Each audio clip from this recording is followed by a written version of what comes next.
नमस्कार मित्रांनो, शब्दस्पर्श या चॅनलवर तुमचं पुन्हा एकदा स्वागत.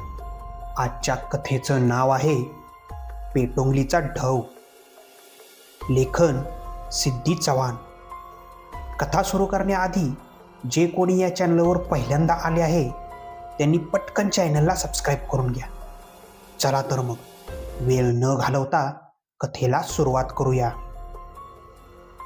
बाय, तुझं नाव काय? इसनू सरपंचानं घासा खाकरत प्रश्न केला. मंजुळा. साडीच्या पदराचं एक टोक बोटाला गुंडाळत पायाच्या बोटानं जमीन उकरत मंजू तोंडातल्या तोंडात पुटपुटली. जेवण खाण बनवता येतं ना? लगोलग थोरल्या बाईसाहेबांचा प्रश्न आला. हो हो, सरपंच पुन्हा खाकरलं. म्हणजे मला असं म्हणायचं होतं, भाकर तुकडा बनवता येतो ना? नाहीतर मी शिकवीन. आपलं असंच विचारती. थोरल्या बाईसाहेबांचा चेहरा रागानं लाल झाला होता. स्वतःला सावरत त्या उठल्या. आमासनी मुलगी पसंत आहे, तेवढा माझ्या लेकाला विचारा. काय म्हणतोस दिग्या? तुला काय प्रश्न विचारायचा असेल तर विचार. दिगंबरने सुद्धा होकारार्थी मान हलवली आणि साखर वाटून लग्नाची बोलणी पक्की करण्यात आली. पाहुण्यांनी हसून निरोप घेतला आणि ते जायला निघाले. तोच मंजीने सरकन डोक्यातला गजरा ओढून फेकून दिला आणि मागील दारानं अंगावरच्या निळ्या साडीतच वाऱ्यासारखी भीमपालाच्या दिशेने निघून गेली. तिचा जळफळाट झाला होता, पण बापुढं काहीच चालना. कुठं निघाली म्हणायची आता? मायनं वरडून विचारलं. पेटोंगलीच्या ढवात. म्हणजे खासकन ओरडली. म्हणजे चांगल्या दिवशी काय बी वांगाळ बोलू नकोस, फिर माग. पण माईचं ऐकल ती म्हणजे कसली? 2 ढेंगात तिनं भीमपाल गाठली. बाबन्या इपित्रा, हे बघ, जर तू काय केलं नाहीस ना तर बा मला त्या सरपंचाच्या पोराच्या गळ्यात बांधील आणि मग तू बस सपान बघित. म्हणजे तू असं काय बोलतीस ग? म्या तरी काय करणार? आपण पळून जायचं का? तू फकस्त हो म्हण, म्या सगळी तयारी करतो. आपण लगीन करू.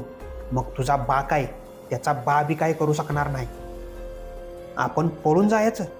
कुठं पळून जायचं? तुझ्या त्या खोपटात? अरे माझी 4 कोंबडी बी त्याच्यापेक्षा मोठ्या शिबाडक्यात राहत्यात. तू काय ते विचार कर, नाहीतर मी सरपंचाची सून होईन आणि तू भटक्या कुत्र्यावर आणि गावाला चक्रा मारत बस. ऐक, तू ठरलेलं आधी लगीन मोड, मग म्या बघ काय करतो ते आणि ते कसं करतो ते. ये इकडं सांगतो. बाबण्यानं कानात खुसूरपुसूर केलं.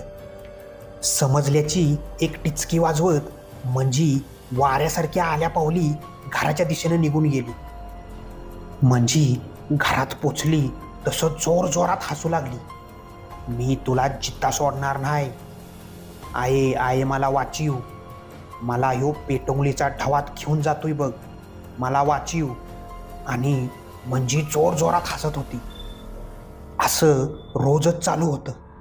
सरपंच, आज 2 आठवडा झाला मंजी त्या ढवा नजदीक झपाटली.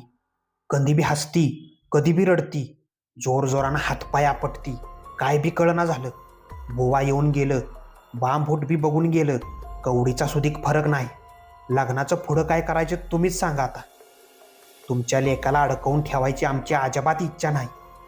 मंजूचा बा काकुळतीला येऊन सरपंचासमोर उभा राहिला होता. रघु, हे बघ, आता ती आमची बी लेक आहे. आपण वाट बघू, ती बरी होईल. काहीतरी दावा उपचार असेलच की, सरपंच त्याला समजावत होतं. पेटोंगलीच्या ढवात झपाटलेली आहे ती सरपंच, आता तिची सुटका नाही, असं म्हणत मंजूच्या मायनं पदर डोळ्याला लावला. मगापासून रडून रडून तिचा आवाज बी बसला होता. वहिनी, असं का हो म्हणता तुम्ही? आपण तालुक्याला तिला घेऊन जाऊ. थोरल्या बाईसाहेबांनी समजूतदारपणा दाखवत पुढाकार घेतला. नाही थोरल्या बाईसाहेब, गावाचा इतिहास आहे. प्रत्येक 3 वर्षाला तो ढव गावातल्या एकाला तरी खातो आणि तिथं एकदा झपाटला मग ह्यातून सुटका नाही. परवा पुनवाचा चंद्र निघाला की तो त्याचं सावज गिळणार. आणि आज पातूर कुणी बी नाही सुटलेलं. आमचं नशीब फुटकं निघालं, आमच्याच लेकराला धरलं. असं म्हणून मंजूच्या माईनं हंबरडाच फोडला. शेवटी नाईलाजानं सरपत जायला उठलं. बोलण्यास काय बी राहिलं नव्हतं. आम्ही निघतो मग, सांभाळा लेकराला. 1 मिनिट बा, मी लगीन करीन तर मंजेशीच, नाहीतर कोणाशी बी नाही. ती बरी होईल तवा मी वाट बघीन. एवढा वेळ शांत बसलेल्या दिगंबरनं अखेर तोंड उघडलं. यावर कोणीही काहीही बोललं नाही. पाहुणं, परत एकदा विचार करा, एवढं म्हणत मंजीचा बा डोळे पुसत उठला. जशी तुमची इच्छा, असं म्हणत सरपंचही उठले. मंजी मात्र आवाक होऊन डोळे विस्पारून पाहत होती. आपला प्लॅन फिसकटला हे तिला आत्ता पक्क समजलं होतं. आजूबाजूची लोक पांगताच बाबण्याला भेटून पुढे काय करायचं याचा विचार ती करत होती. ती संधीच्या शोधात होती. गावची लोक मंजीला बघायला येत होती. त्या संधीचा फायदा घेऊन बाबण्याही तिला बघायला आला. आजूबाजूचा कानोसा घेऊन दोघांनी प्लॅन बनवला. आता सरपंचाचा लेक दिगंबर याचा कायमचाच काटा काढायचा. पुनवच्या सांजला मंजीला गलका घालून सगळीच बसली होती. जागता पहाराच होता. इकडं दिगंबरच्या हातात एक निनावी चिठ्ठी पडली. एक अख्खा कोंबडा पुनवेच्या सांचीला त्या पेटोंगलीच्या ढावात देऊन ये, मग बघ तुझी मंजुळा लोक बरी होईल. चिठ्ठी वाचताच क्षणाचाही विलंब न करता, कोणालाही न सांगता आपल्या भाबड्या प्रेमापायी दिगंबर डोहाकडं निघाला. कोंबडा पाण्यात टाकून तो निघणार तोच कोणीतरी मागून जोराच धक्का दिला आणि थाडकन तो पाण्यात पडला.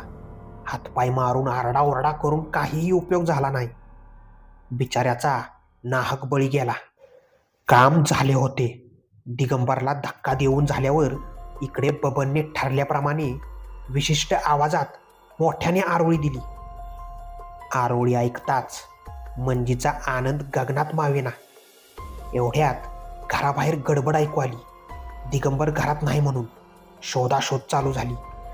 इकडे आला आहे का ते पाहण्यासाठी दारात सरपंच उभे होते. सगळ्यांचा कल्ला उडाला होता. आपण पकडली तर जाणार नाही ना या भीतीनं मंजी थंडगार पडली होती. त्यापेक्षा आत्ताच बाबण्याबरोबर लांब कुठंतरी पळून जाऊया हा विचार तिच्या मनात येत होता.